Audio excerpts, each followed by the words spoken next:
तहसीन पूनावाला जी, सबसे पहले तो मैं आपसे ये पूछना चाहती हूँ, 338 करोड़ की बात हुई। अब ये 338 करोड़ ये सुप्रीम कोर्ट मान रही है कि ये प्रॉफिट्स में गए हैं, विंडफॉल में गए हैं। जो डिस्ट्रीब्यूटर थे होलसेल, उनके पास ये कमीशन में गए हैं। और किसने ऐसी पॉलिसी बनाई कि उनका विंडफॉल हुआ? वो मनीष सिसोदिया ने बनाई। तो क्रिमिनल कॉन्स्पिरेसी लगभग एस्टैब्लिश हो गई कि नहीं हो गई, जिस तरह से सुप्रीम कोर्ट ने कहा है।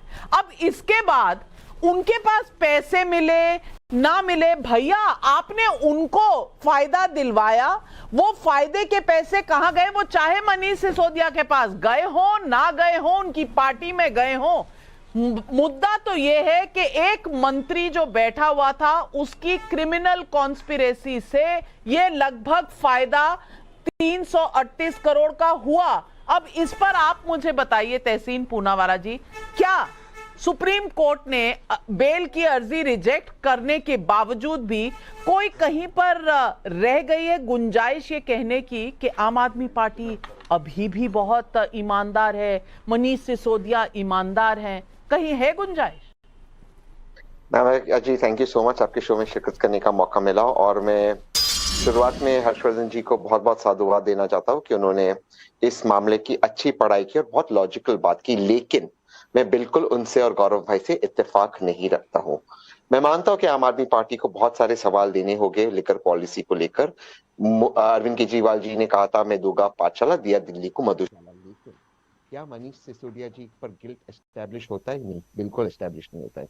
दिक्कत क्या है नाविका जी की, ईडी के प्रोविजंस बहुत ज्यादा ड्रकोनियन है। इतने ड्रकोनियन है कि ट्विन कंडीशंस में आपको बेल मिलना लगभग असंभव है।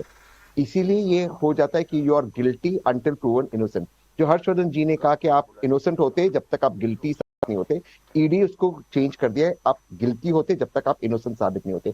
इसलिए चार्जशीट फाइल होना, और चार्जशीट फाइल होने के बाद भी ईडी को सिर्फ यही कहना है कि हमें कुछ सबूत मिला, कुछ लीड मिला, और टेंटेटिव लगता है। टेंटेटिव शब्द बहुत जरूरी है कि कुछ गलत हुआ है, और जब तक टेंटेटिव शब्द पे आपको बेल नहीं मिलेगा, क्योंकि बेल के लिए कोर्ट को ये पूरी तरह से एस्टैब्लिश करना चाहिए कि आप इनोसेंट हो, ना कि आप टेंटेटिवली गिल्टी हो।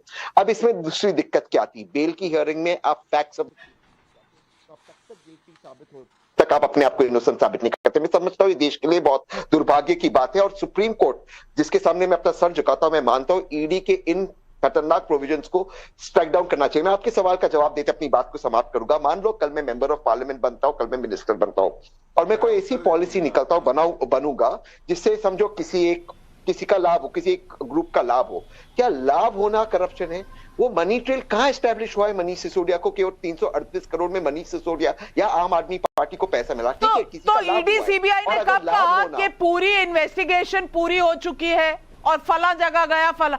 यहां पर क्या बात हो रही है? मनीष सिसोदिया जी की इन्वेस्टिगेशन, मैं कह रहा हूं जब तक खत्म नहीं होगी बेल नहीं मिलेगा। और ईडी क्या करती है हर डेट पे, गौरव भाई 10 सेकंड होगा, ईडी क्या करती है, हमें एक नया क्लू मिला है, टेंटेटिव है, हम इसको फॉलो कर रहे हैं, तो चार्जशीट के बाद भी इन्वेस्टिगेशन चालू रखते तो बेल मिलेगा ही नहीं ना। यही बात मैं कह रहा हूं, आपने बिल्कुल इसको नेल किया नाविका जी।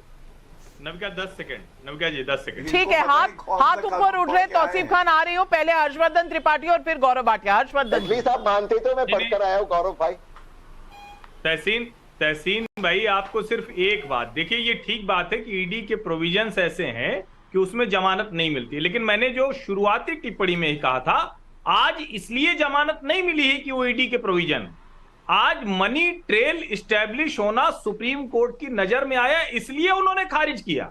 और वो ये भी कह रहे हैं कि रोज रोज जमानत के लिए मत ले आओ क्योंकि आधार नहीं है तुम्हारे पास। ये मनीष सिसोदिया के लिए चिंता की बात है। आप उस ऑर्डर को फिर से डिटेल में पढ़िए।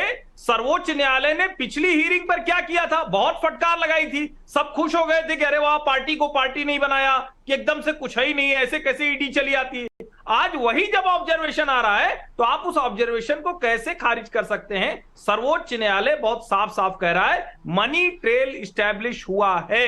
अब ये एजेंसी का काम है, ये हम लोग थोड़ी ना टीवी की डिबेट में तय कर लेंगे। लेकिन गौरव भाटिया जी, एक मिनट तहसीन, गौरव भाटिया जी, ये जजमेंट मेरे हाथ में है। जजमेंट का पहला पेज, जो लोग इतना अध्ययन करके आए हैं वो जजमेंट का पहला पेज पढ़ लें।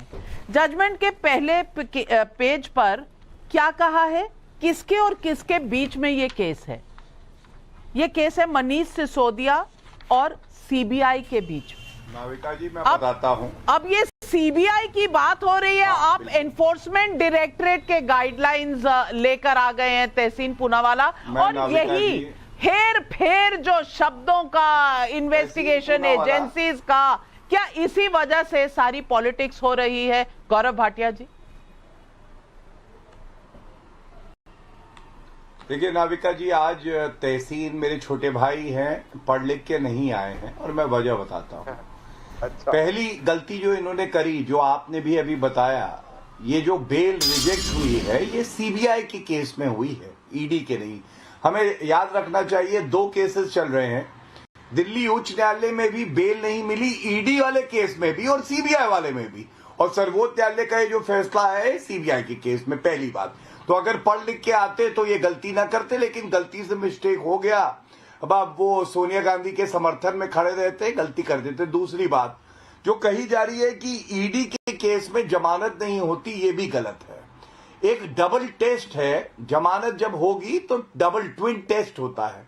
ये सर्वोच्च न्यायालय ने बताया है, क्योंकि मनी लॉन्ड्रिंग एक्ट कहता है, और अगर आप उसको सेटिस्फाई करते हैं तो आपको जमानत उसमें भी मिल जाती है। जब आज जमानत नहीं हुई, तहसीन कह रहे थे कि बेल नहीं हुई है, बेल नहीं हुई है, अभी चलेगा। मैं आपको बताता हूं, जनरली बेल होती है, लेकिन प्रथम दृष्टया जब बहुत सबूत मजबूत होते हैं, साक्ष्य मजबूत होते हैं, तब सर्वोच्च न्यायालय उच्च न्यायालय बेल नहीं देता। इसका मतलब जो केस सीबीआई ने बनाया है ये बहुत ठोस आधार पे है, इसमें प्रमाण है, साक्ष्य है, गवाह है, अप्रूवर है। तीसरी बड़ी बात, ये 14 दल गए थे सर्वोच्च न्यायालय, याद करिएगा, इन्होंने यही बात कही थी, ईडी सीबीआई का दुरुपयोग हो रहा है। सर्वोच्च न्यायालय ने वो 14 राजनीतिक दलों की याचिका को खारिज किया। पार्था चैटर्जी को बेल नहीं मिली, सोनिया गांधी राहुल गांधी का मामला खत्म नहीं हुआ नेशनल हेराल्ड का। और मैं इतना कहूंगा, क्या राजनीतिक द्वेष के आरोप पर सर्वोच्च न्यायालय या उच्च न्यायालय मामला रद्द कर सकता है? उत्तर है हाँ, कर सकता है। मनीष सिसोदिया की इतनी हिम्मत नहीं पड़ी कि वो मामला रद्द कराए। एक बार सुप्रीम कोर्ट गए थे, वहां पे सुप्रीम कोर्ट ने उनकी याचिका रद्द कर दी थी। ये भी एक तथ्य है। ये तथ्य इसलिए दिए, सबसे बड़ा भ्रष्टाचारी कोई है, अरविंद केजरीवाल है। आज वो बाहर नहीं निकल के आएगा, वो ये नहीं बताएगा कि सर्वोच्च न्यायालय में उसकी आस्था है या नहीं है। बिल्कुल। और मैं तौसीफ खान भाई आपसे भी पूछना, मैं तहसीन आ रही हूँ, तौसीफ खान साहब बोले नहीं है, तो तौसीफ खान साहब